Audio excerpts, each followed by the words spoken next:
Good evening and welcome to Greater Somerville for April 14th, 2015. I'm Kyan Anderson. Tonight, we explore Somerville's vibrant lesbian, gay, bisexual, transgender, and questioning population and how one local religious organization's choice to embrace this community has led to a strong growth in church attendance, with over 40% of the First Church Somerville UCC congregation being made up of the LGBTQ members.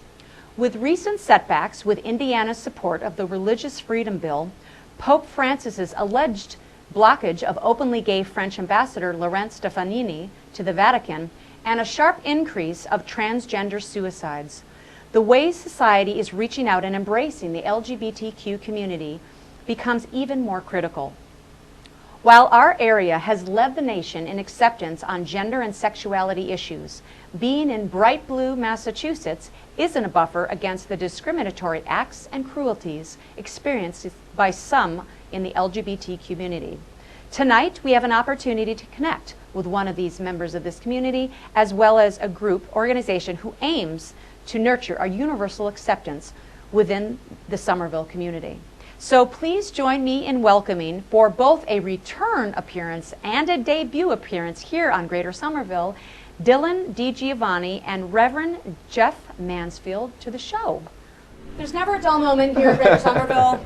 The NSTAR gas people decided to come and pay us a visit and start exactly at 7:30. So for those of you at home who are wondering, the building is not falling down. It's just simply they decided to impact this wonderful discussion. They're right outside the window. Right outside the window. And there's about 5 trucks. So we're gonna hold to this because this is a very important topic. And you know, forget them. We're just going to keep going on here. So tonight, we just wanted to talk about this because I think with everything going on in the news, I think it's a very appropriate topic. Thank you both for coming down here. Thanks and coming on to Greater Somerville. Dylan, you've been on here before, so you know the ropes. But basically, I always kind of go over a little bit of the background of the people, but we do really have so many talking points that I'm just going to touch on that briefly, and then we'll go right into the questions. Great. Okay, so, and then I hopefully just yell louder when they start drilling.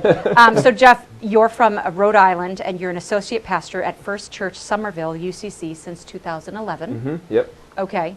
You study English and religion at Boston University, and your master's in divinity at Union Theological Seminary in New York City. Yep. And you have a passion for equipping the church to be a new institution for peace, justice, faith, and community building in the 21st century. I do. So you currently reside in Ball Square with your fiance. My fiance. Congratulations. Yeah. When's the big day? That's the sticky point, right? We're figuring it out. You don't have to announce it here on live television. That's fine. No pressure. Yeah, there'd be no way I could announce it here online. But within a few short weeks, I'm confident that we will have the date. Yeah, I'll come back. Okay, and great. Let everybody know. What drew you to the church? Or to this organization, rather? What drew me to First Church Somerville? I just felt like when I was looking for my first church, and this is the first church I've served as a reverend, as an official sort of reverend. I was ordained to this church. I wanted to find a place where I was going to be able to serve in a way where I was going to be allowed to have freedom and be creative, and the people who I was serving were going to want to have freedom and be creative and think about what it means to be a church in the 21st century, and what it means to be a church in the future, and what it means to be a Christian in our world today. And I didn't want to feel like I was stuck in the past in any way, and I felt like we would be able to move forward creatively and with just love for our neighbors into the future. And I found that church here in Somerville. So. Okay, great answer. Dylan, you're originally from New Jersey. Yep. Moved to Boston 2006. You're a certified teacher of social studies and an integrative nutritional health coach since 2009. Yep. With expertise in wellness, organizational development, and LGBTQ multicultural competencies. Yep. Tell me a little bit about that. Well, my passion and the work that I want to do is about health and wellness, but my identity also gives me an opportunity to speak about that and do that advocacy. And rather than just focusing on that, I get to combine the two of them based on my experience in working environments and well, to be honest, I quit teaching because of my identity back in 2003. I was afraid to come out, so I left behind my career. I was 3 months shy of tenure, and I quit teaching. Wow. And have been, growing and expanding and doing new things ever since, but like only for the first time in almost 10 years have I been reconsidering going back to be a teacher, because I feel like the climate has changed so much. But that was a real, you know, a real source of, a real impetus for like the work that I want to do, creating healthier cultures so that that doesn't happen to other people. Yeah. Because, you know, the person suffers or, you know, there's a loss, but the workplace also suffers a loss. Yeah. So now, you were actually on Greater Somerville before. Yes. February 2011. Don't Google it. No. You know what? They may be saved because it was on Blip, but I think I think it moved over to YouTube. I think it's out there. Yep, it's there. We talked about nutrition. No, it was healthy wellness in the new year. I just look a little different. Yeah, you do look a little different. So maybe you just briefly touch on that, and then I mean how you came to be here. I mean, obviously, you're a little bit different, but still the same. Yep. And so this kind of, last time I saw you, you were female. Yep. And now you're male. Yep. And you were going through the transition. Right. I had started my social transition right around when we started, when I was on that show, and then started my physical transition in 2012. So it's been a few years, 3 years. Yeah. Hey, 3 years on May 7th. Oh wow! Congratulations. Thank you. Yeah. Thanks. Well, it's my 3rd anniversary. Yeah. The anniversary. I love the anniversary. That's fantastic. Yeah. And you came into a totally different studio. Last time you were here, we had the desk. It's beautiful. We've upgraded a little bit. Yeah. And exciting, your upcoming speaker at TEDx Somerville. That's true. That's going to be on Sunday, May 17th from 12 to 6 at Assembly Row. Yep. Any idea of topic? Can you share that, or is that under wraps? Sure. Yeah. Well, the theme of TEDx Somerville is reinvent. And my talk will be, I can only talk a little bit about it, but it's really about the importance of being yourself, and that it's never too late to do that. That's wonderful. And you're currently living and working in Somerville since, you didn't fill in the blank. 2009. Oh wow. Okay. Yeah. So Well, and a little bit of a blip where I was in Arlington for a little while. But Oh, now I'm sorry. I'm sorry. We'll forgive you. Yeah. Okay, so let's just talk a little bit about. One of the things, obviously, on this show that I've always kind of, I'm a huge believer in community, strengthening community, expanding community, et cetera, and why it's so important. And I think one of the things about your church that I was fond of, I mean, I walk my dog all the time, and I always walk by it, and I'm like, you've got a great outdoor garden, by the way. And then all that, got a very prominent flag, and you've got all these things that it's just very welcoming. So tell me a little bit about that. It's a 150-year-old congregation, so it's been there a while, 100-year-old building. Yep. But you became what you're calling open and affirming in 1999, so about 16 years now. Okay, so tell me, you've got about 150 members, 300 involved. Yep, about 150 official members on the books, voting members, then like about 300 total people who are sort of involved in some way or another, attending, sort of visiting, friends of the congregation. Okay, all right. And so you had said to me in our email exchanges that around 30, I mean, you don't really have, about 30 to 40% plus or minus your congregation is LGBTQ population? Identified. Yeah, that's my estimate, yeah. Okay. And so what is that, do you know what that statistic looks like on like at a national scale? I mean, is that? Well, that's difficult to say. What I do know is our denomination, the United Church of Christ, and there are a lot of the Protestant mainline denominations have their own version of this, and it all gets a special name. But we've been calling it open and affirming, and that's a process that the church goes through, a process of discussion and sort of learning, and then finally a vote that the congregation takes to decide to be fully inclusive and fully welcoming of LGBTQ people. Not just to say that they'll be tolerated, but that you will be fully welcomed in as you are, fully in your relationships, your sexuality, your body, your gender identity, your gender expression, everything will be welcomed here fully in all aspects of leadership and every part of the congregation. So we have open and affirming congregations in the United Church of Christ, which is our denomination. I think there are about 1,200 open and affirming congregations across the country, and then there are other denominations like that have their own versions of that as well. I don't know what the numbers in those specific churches look like, and that's things fine. Like that. But it's a lot of it's plenty of people. It's a lot of people, and that's good news. So now let me just throw this out there because I in my research. Let's talk a little bit. I'm skipping. See, I told you I was going to skip around. Good. So LGBTQ. recently, or maybe not so recently, I just was not aware. So the Q stands for questioning. And so that is in terms of representation of people that haven't quite put themselves into one area or another, and it's just, did that happen recently? Am I out? I must be well, behind. it is also used, it also is queer. Queer. Oh, Which it is, which okay. is for some people in older generations, because not all people in older generations, it's actually, it can be, you know, that they associate that word with being very derogatory Yeah. from back 70s and 80s. Yeah. So it's kind of challenging for them sometimes. So I would say it's younger generations that are reclaiming the word queer. I actually identify as queer in some ways. It's basically saying I don't fit into a box. I'm not lesbian. I'm not. It's more for, well, and again, it very depends on the individual. Yeah. So people use it.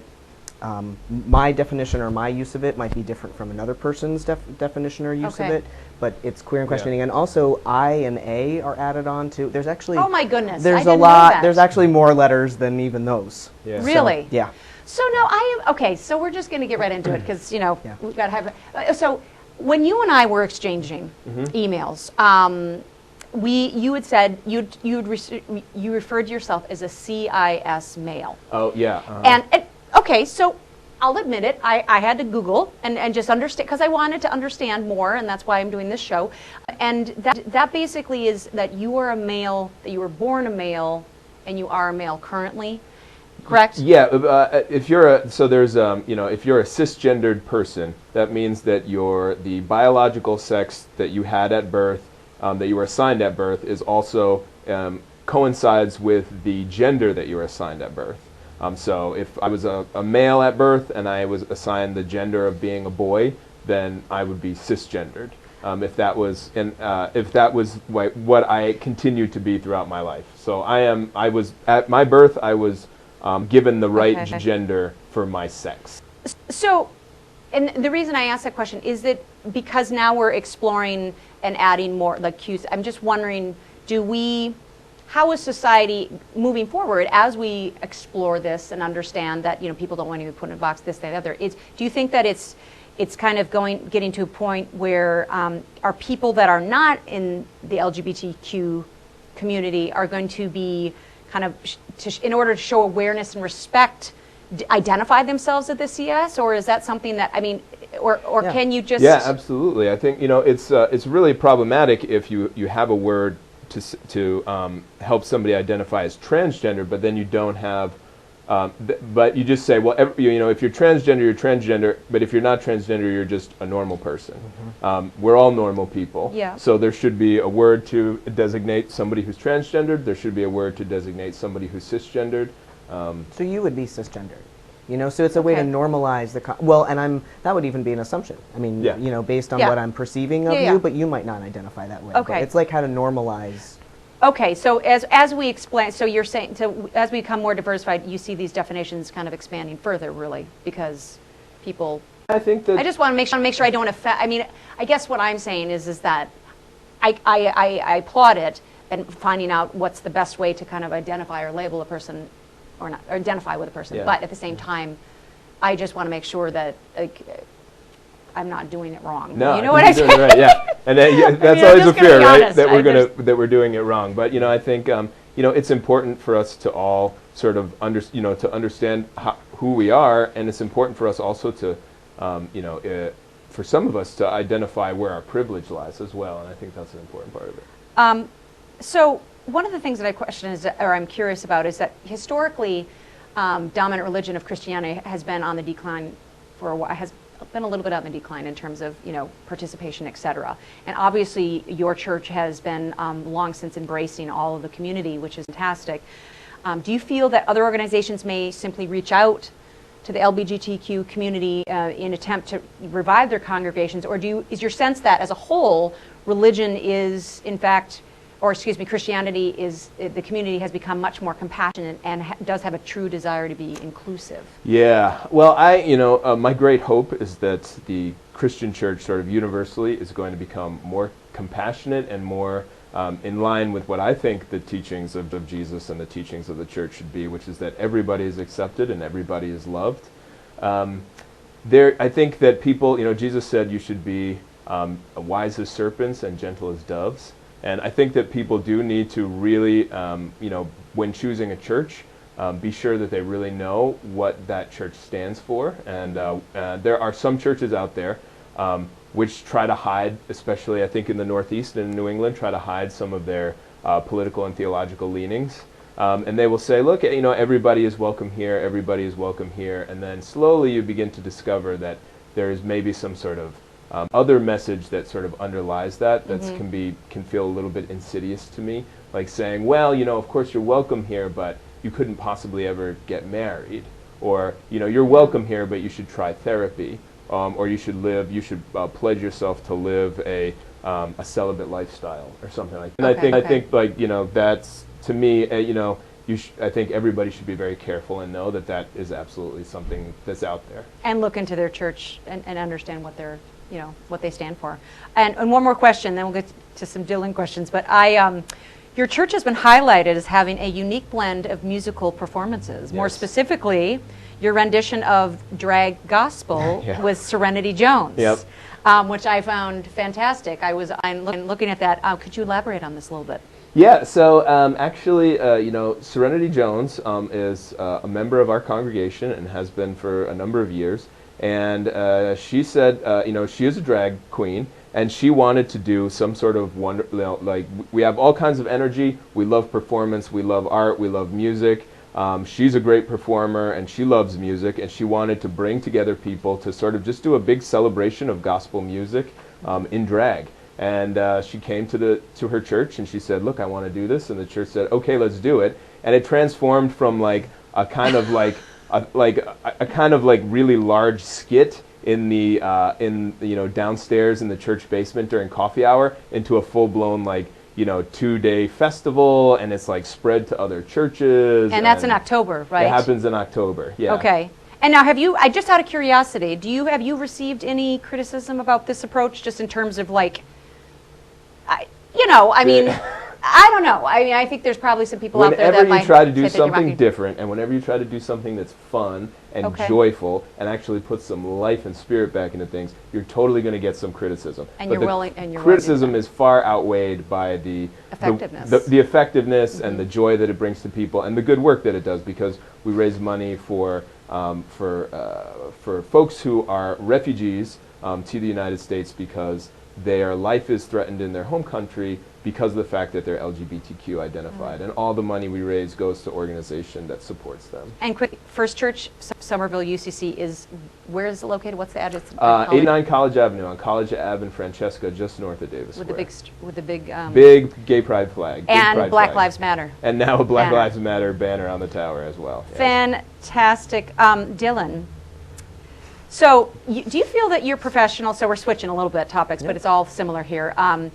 Your professional promotion of health, nutrition, acceptance is particularly important to those of the LGBTQ community as they may be navigating their sense of identity and acceptance within their own community circles? Absolutely.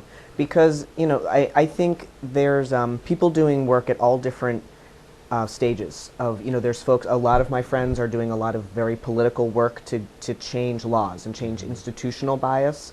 And I was doing some of that work for a while, but then my passion for health, especially during my transition, my own personal health fueled my transition. It grounded me, it supported me, and it's one thing that we have complete control over, is how well we take care of ourselves. Mm-hmm. So regardless of what's going on in the larger community, we could wait forever for laws to pass to give us the rights, that we need. And like I said, I have friends doing that work, and I'm so glad that they're doing it. But my job, what I've taken on in the spectrum of all the work there is to be done, is to really advocate that people really take really good care of themselves, because they get total control over that. And there's so much empowerment in really in doing that, because you're not really waiting for someone else to help you. You can just decide. Yep.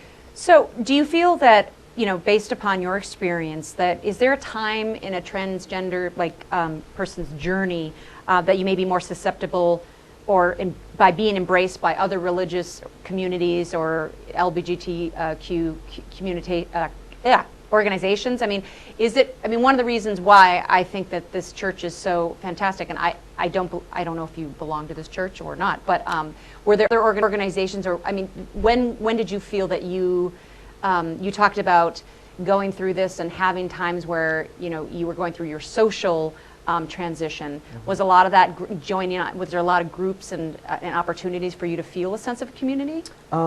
Not necessarily. I think the part of the huge reason, so I'm not a member of UCC, but I worked for the Unitarian Universalist Association, and we collaborated with UCC on a curriculum that I used to teach. So after I quit teaching, I became a youth advisor for a UU church, and then in New Jersey, and then ended up coming up here to Boston to work for them, and a very progressive religious organization. And I don't think I would have been able to do much of what I've done with my own identity work and my transition, first coming out for my sexual orientation and then transitioning so many years later, without that community. So it was definitely, they're very, very similar values, you know, very similar. It's part of taking care of yourself too. The spiritual and the physical are very connected. You know, whether it's your spirituality in a church or through some other organization like this. You know, and it is something that you can be in control of too. How do you feel that Somerville kind of places in terms of acceptance of LGBTQ communities and, you know, representation and things that, I mean, I'm putting you on the spot. I threw this question out there, but compared to one others. thing I want to say is it really depends on identity. So as a white person, as a white transgender person who passes, you know, who looks male, I've had different privileges to be able to afford different transition processes that allow me to pass. I have a very different experience than like a person of different identities who maybe isn't passing as well, doesn't have, you know, so it really, you can't say all transgender people have this experience because it really depends on the person. So that's one thing that I want to say. And but in general, absolutely, it's very welcoming here. It very much feels like a bubble. You know, there's really no one, you know, gives me a hard time. But again, a lot of that has to do with the identities that I have and that I claim and that people perceive me as having. And that's something I wanted to be responsible for. But in all, yeah, I think it is a good place. But you know, you have to ask other people what they have. Even in a place like Somerville, where I think it's probably head and shoulders above a lot of places. There's a couple from my church, and they are a gay couple, and they have kids, and they needed to find an apartment, and they were essentially, in one case, denied an apartment based upon the fact that they were gay. And you know, so that kind of thing, even in Somerville, can happen here. You know, I find it interesting. We've got about 5 minutes left here, but just what we were talking about at the show in terms of the existing climate. You know, on the one hand, we live in Somerville, and it's just, I guess I just don't even think twice about it, and that's what I love about this city. But then you've got things going on in Indiana where they're, you know, the House is passing this religious freedom bill, you know, protecting people's business owners who want to decline to provide services for people that are same-sex couples. I mean, it's the 20th state in the nation to pass this bill. So, you know, you've got things like that, and then on the other hand, you've got what I feel is such a momentum with the gays being able to marry, you know, same-sex marriages. There's like 37 out of the 50 states. I mean, we're on a roll. I think. I mean, what do you feel? Do you feel, is this the tipping point? Are we kind of experiencing that right now? I mean, despite Indiana, I don't know what's going on there, but, you know, what do you feel, how many more years? I mean, are we there? Have we arrived? I don't know who wants to answer that question, but. Well, I think there's a ways to go. There's a ways to go for a lot of people, and on a lot of issues in a lot of places. And I mean, even, you know, for it to become, and we need to get to a point where it becomes really socially unacceptable in our culture to discriminate against anybody for any reason, no matter. And we need to get rid of this idea that religious freedom, which I believe in deeply, should be that anybody should have the religious freedom to discriminate against anybody, especially out in the public sphere or in the commons of this country. That's absolutely unacceptable, and that's not what these bills, you know, that's been passed in 20 states. It was originally, the Religious Freedom Act was introduced to Congress by Ted Kennedy and Chuck Schumer and signed into law by Bill Clinton at the federal level, and it was originally designed to protect religious people, like, you know, especially Native Americans who were having problems with access to tribal lands that were federally owned, and people who were using peyote in religious ceremonies and then losing their jobs because they didn't pass drug tests. So good things to protect people and to protect good. them within their freedom to practice their religion. It's very and much different now. yeah, and we should not be passing this law to encourage people to discriminate against people in the Commons. That's absolutely unacceptable. I agree. And Dylan, what do you think about tipping point? We've got a few Yeah, more years. I think that I think Indiana is an example of us reaching that tipping point Yeah. where this law comes out and instantly you see backlash. Including pop stars or people in the media, like an actor or a musician, a music artist is just releasing. She's a Christian, a country music artist, just released a song, Jesus and Jezebel. That's all about a woman's internal conflict with her faith and her her love for her gay best friend. And this is coming out soon, and there's a video coming out soon, and her name is Rachel Potter, and I think that's going to cause like a big shakeup in the Christian community. I mean, for a country music star to make a statement like this, like it's time that we bury this, I think we're seeing a major tipping point here. And it's also so, I mean, in some levels, so I actually wish we had more time. It's very, I think it's generational, and as younger generations grow up with this type of acceptance or what they've been seen as this universal kind of embrace, I think that I'm hoping that more and more people will kind of shed the things of the past, because I feel like there's a lot going on in terms of transgenders, a lot of them going through those types of changes and having some suicides, very public suicide more recently, that gained about 120,000 signatures. The Leela Alcorn's tragic death really made President Obama have to respond to this kind of conversion therapy and pretty much say that it shouldn't be happening. No. So unfortunately, we are out of time. I wish I could talk a lot longer about this because these are wonderful topics. But so I'm going to ask all the viewers at home to go ahead and check out the Greater Somerville website, www.greatersomerville.wordpress.com, and make sure they check out the information from tonight's program, First Church Somerville's website, and Dillan DiGiovanni. Make sure you check him out at the upcoming TEDx Somerville. That's going to be on May 17th at Assembly Row. Wonderful experience for you there.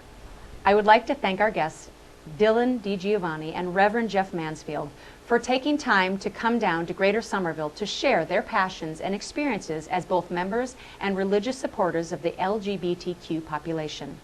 While I recognize this may be a topic that some feel a certain level of uncertainty exploring, the value in tonight's discussion is this. Regardless of age, race, religion, sexual orientation, or identity, one of life's greatest gifts is a person's strong sense of belonging and acceptance within their own community. And while this may not be the journey that a wide majority have taken, we must respect the extreme courage that it takes to go against societal convention to live the life that you were meant to lead in whatever capacity, knowing that you would face extreme obstacles that the average person would never even have to consider. In a world where our daily news events makes one question the presence of true compassion and love in our society, let us not deny others the fundamental rights that we all are entitled to have. That does it for us tonight. Thank you to the viewers at home for watching. Until next time, stay safe and stay informed. Good night, everyone.